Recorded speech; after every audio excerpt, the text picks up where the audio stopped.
people like me. You need people like me so you can point your fingers and say, that's the bad guy. That's the bad guy. That's the bad guy. That's the bad guy. That's the bad guy.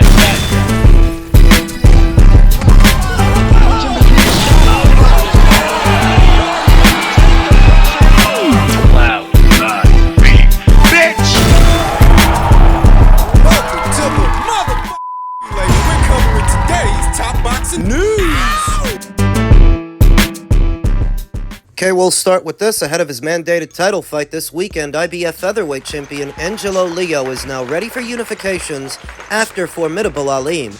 Angelo Leo is eager to prove he's the best of them all. Leo, 26-1 with 12 knockouts, will make the second defense of his IBF title when he faces Aleem on Saturday at Gateway Center Arena in College Park, Georgia on DAZN. Aleem's a formidable foe, Leo told The Ring. He's very competitive and he's in it to win it, but the same goes for me. I'm the exact same. It's going to be a tough fight. Leo made his lone title defense last May, defeating Japan's Tomoki Kamita by way of a majority decision in enemy territory. The Las Vegas native emphatically won the title with one of the more devastating knockouts of the year. When he beat Luis Alberto Lopez by 10th round knockout in August of 2024, Aleem's last win also came in Japan, when he beat previously unbeaten Mikito Nakano by unanimous decision on November 24th. Aleem has won 3 straight fights, while Leo enters on a 6-fight winning streak.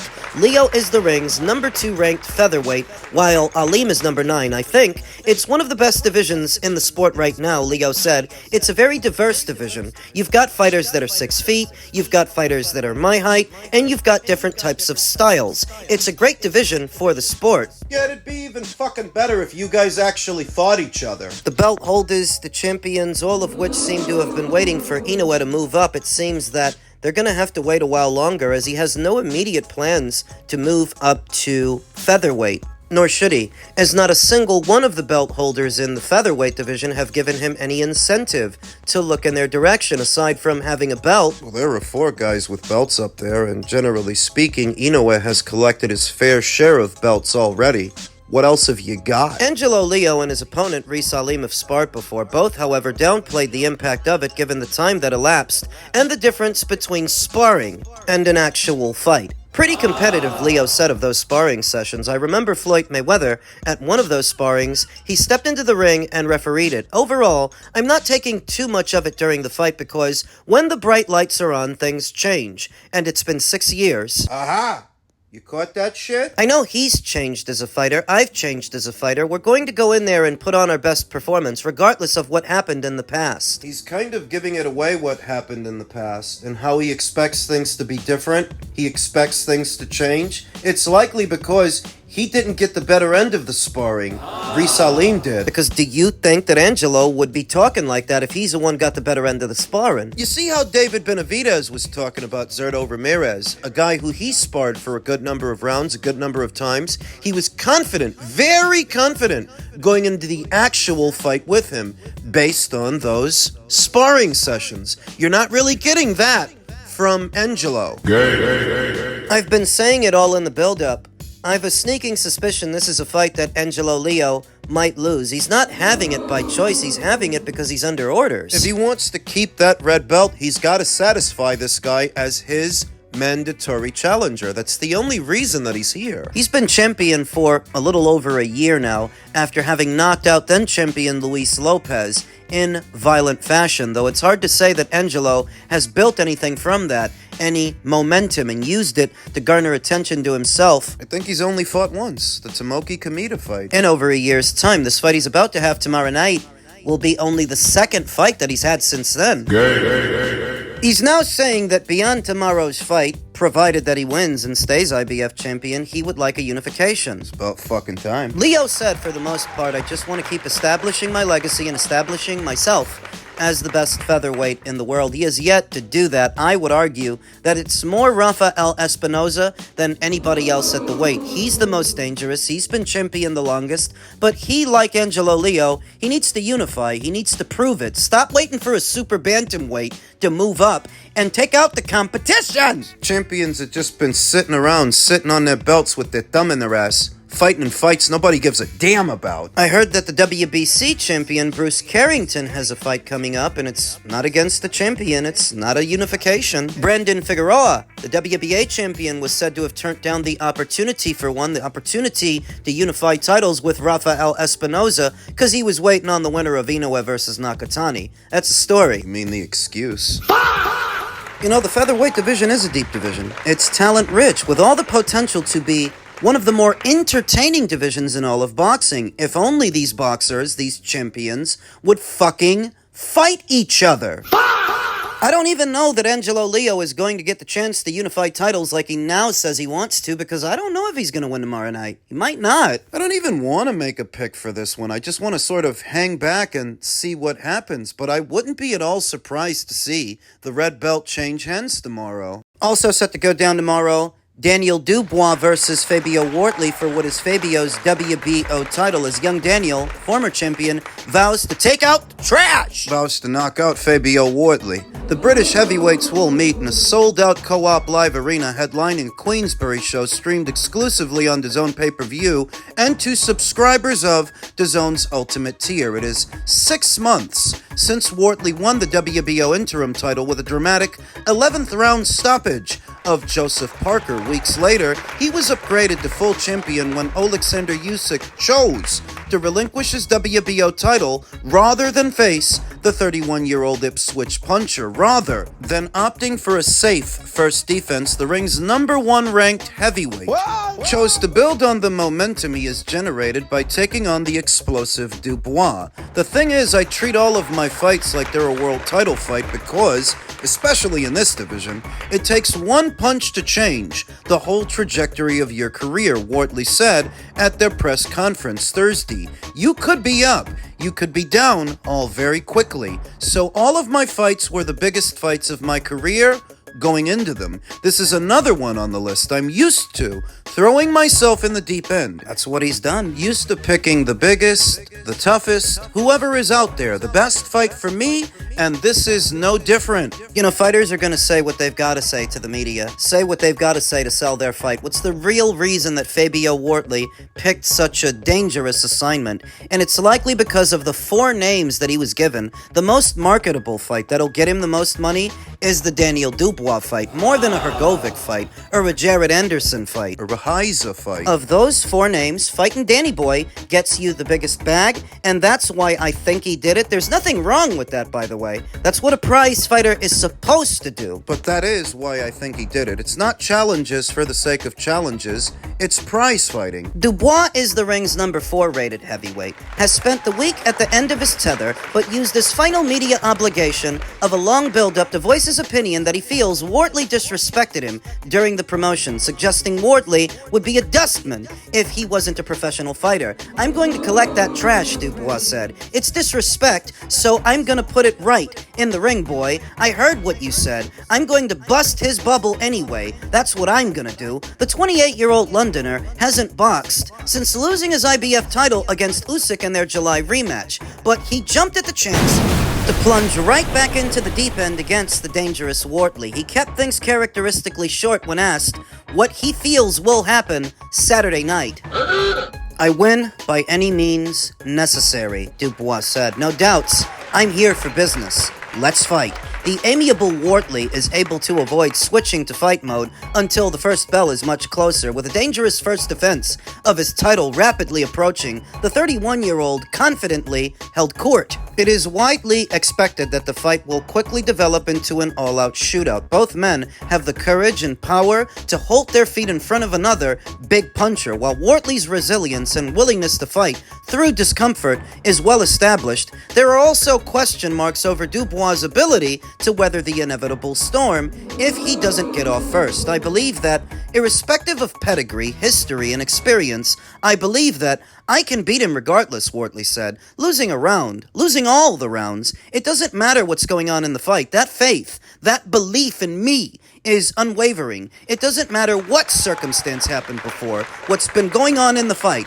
I'll always have 100% confidence that I can get my opponent out of there and get the win, like I've proven time and time again. Wardley has rarely had an easy night during his rise through the ranks. He will have come to peace with the idea of pushing himself to the very limit yet again against Dubois, and is confident that he will end matters in concussive fashion. He's getting knocked out. I've done it to 95% of my opponents, and he's just another one on the list for me, Wardley said. I'm getting him out of here. Seems like either guy can hurt either guy. Either guy packs a big enough punch to take the other out, so it's a question of who lands first. Fabio does look snappier than Daniel Dubois, a little quicker, a little sharper, but Daniel is no less dangerous. And so I think that punch for punch, maybe it's not that Fabio hits harder than Daniel, but he's more sudden than Daniel. More able to hit you with something you don't see when you don't expect it, so more able to take you out at any point in the fight, in the beginning and towards the end. My problem is that even though Fabio Wardley's power has bailed him out of precarious situations in the past, look at how much punishment he's taken leading up until that point, in the Hooney fight, in the Parker fight, in what was the first Frazier-Clark fight, that if Daniel Dubois hits you anywhere as much as those guys did, he punches harder than all those guys, you know. You can't let him hit you that much. And I remember that it took him 11 rounds to get rid of Joseph Parker, 10 to get rid of Justice Hooney, 7 to get rid of David Adilier. Anywhere near that many rounds with Daniel could be that much more bruising, that much more punishing, because Daniel's no boxer's boxer. He's not here for a waltz. He's gonna go for it! And this is a really tough fight to edge. That's what makes it good. Either guy can hurt either guy. I think that Fabio has exhibited more intestinal fortitude than Daniel in precarious situations. There's no quit in Fabio. That's how he's been able to turn things around in the past. But Daniel, if he lands anywhere near as much as Hooney did, or Parker, or Frazier-Clark in the first fight, it may not be a question of giving up. He may not leave you a choice. He might take you out! Bitch! My only hang-up with the fight is that it's a pay-per-view, where I don't think it should be. Not for Americans. I love the fight. In the British market, it makes sense to bill it as a pay-per-view, but in the afternoon, to Americans, it should not be. All you're doing is depriving DAZN subscribers from getting their money's worth. In previous years, we didn't used to have to pay extra to see British title fights. How all of a sudden has that become the norm now? It shouldn't, because Americans are highly unlikely to buy this fight, so putting it behind a paywall gives them even less reason to subscribe to DAZN. If you're not even going to get the British fights in the afternoon without paying extra, then why subscribe at all? Elsewhere in the heavyweight division, Deontay Wilder turned down Usyk, but he may still get a shot at the WBC title! Deontay Wilder could still land a WBC heavyweight title shot without facing Alexander Usyk, despite passing on the chance to meet the Ukrainian in Egypt. Wilder had been in a position to face Usyk in Giza on May 23rd, with the fight already pre-approved by the World Boxing Council as a voluntary heavyweight title defense. Instead, the American chose to honor a promise he made to Derek Chisora in 2025. When the pair agreed, they would eventually share the ring. Wilder followed through, defeating Chisora in early April, and appeared to have watched his cleanest shot at the WBC title disappear. Wilder may have lost Usyk, but he's not lost the WBC. He's ranked number 6 in this month's new ratings. And that's sort of an underreported element of Usyk's upcoming fight. For all of the criticism he's now facing for fighting Rico Verhoeven, it could have been Wilder. They're giving him stick for doing a novelty fight with a former kickboxer. It could have been a former world champion. It could have been Wilder. And there was actually some demand in some sectors, very small ones, for Wilder to get his crack at the apple. Apparently, he didn't want it that bad. World Boxing News understands that if Usyk decides to vacate the WBC title after facing Rico Verhoeven this month, interim champion Agit Kabayel would consider Wilder for a voluntary title clash in Germany. Usyk remains the first choice for Kabayel, and that is the biggest fight available to the German if the WBC order holds. The sanctioning body has already confirmed that Usyk versus Verhoeven is allowed as a voluntary defense, with Kabayel next as the mandatory challenger. However, the heavyweight picture could change quickly if Usyk moves away from the WBC belt after the Verhoeven fight and follows a different plan before retirement. Yeah, because Usyk ain't got but 2 or 3 fights left in him. Hanging on to those belts and the mandatories that come with them becomes less and less important the closer he inches to retirement. If that happens, Kabayel moves from mandatory challenger to the man holding the door, and Wilder could be standing on the other side. Wilder is not the force he was during his long title reign, but his name still sells, his punching power still travels, and his return above every American heavyweight in the WBC ratings keeps him close enough for one decision to matter. A Kabayel versus Wilder fight in Germany would not need Usyk to sell. If the full WBC title became available, Wilder would be chasing a second reign as heavyweight champion. If only an interim belt remained on the line, the fight would still sell because of Wilder's profile and Kabayel's position. For Wilder, the Chisora decision looked costly at first. He kept his word, took the fight, and moved past the veteran rather than jumping straight into the Usyk opportunity. That could still prove expensive if Usyk stays with the WBC and faces Kabayel next. But if the Ukrainian walks away from the belt, Wilder suddenly becomes more than the man who missed his chance. Well, fighting Agit Kabayel in place of Usyk doesn't make the WBC title any more attainable. Not based on Wilder's current form. It's nice that he was able to make it past Derek Chisora. But Agit Kabayel already did that ages ago in Monte Carlo as part of a matchroom show, another underreported tidbit. Thus, Deontay Wilder beating today's Derek Chisora doesn't mean he's back, all the way back to his previous form. He barely made it past Derek Chisora, and credit to him, because I didn't think he was going to. I thought he was going to lose. Currently on a 2-fight winning streak. If Agit Kabayel is who he ends up facing next for the newly vacated WBC title, that's where the streak ends. The buck stops there, because I think Agit beats him, and I think most people would have it that way in Germany. You know, the author of the article spent a lot of time talking about Wilder's name value and not making enough light of Agit Kabayel's name value. Agit Kabayel, in his last fight, fought against some nobody in front of a sold-out crowd. In Germany. I remember Frank and George Warren being there and seeming almost surprised at how well Agit Kabayel's fight was able to sell, and against some nobody. So if you use somebody a little bit more familiar, like Wilder, and do it in the same place, You can sell it. so for all this talk about Wilder's marquee value, the reality seems to be there's money out there for him. There still is, but only if he's willing to travel. He's not the draw in the United States that he used to be. That's why his last fight was in the UK, and his next one might be in Germany. That's reality. He wouldn't be the one traveling if he were the draw. Those guys would have had to come to him. Now what I'm left wondering is if this opportunity actually presents itself to Wilder, will he take it? Is he willing to travel to Germany to box Agit Kabayel for the title? Seems almost fitting that he fought Derek Chisora in his last fight, as he would service as a common opponent between him and Agit. Call it kismet. Call it a rehearsal Wilder didn't even know he was having, that he might end up fighting this guy next. But if he does, the fairy tale ends. I don't think he makes it past Agit Kabayel. I think Agit stops him. You know, boxing fans are sentimental. It would turn the boxing world on its head if Wilder were able to beat the odds, beat Agit, and become a 2-time heavyweight champion, because most people don't think he can. I mean, that would be a fairy tale ending for Wilder's career. The problem is, I don't believe in fairy tales, and in boxing, there aren't actually that many happy endings.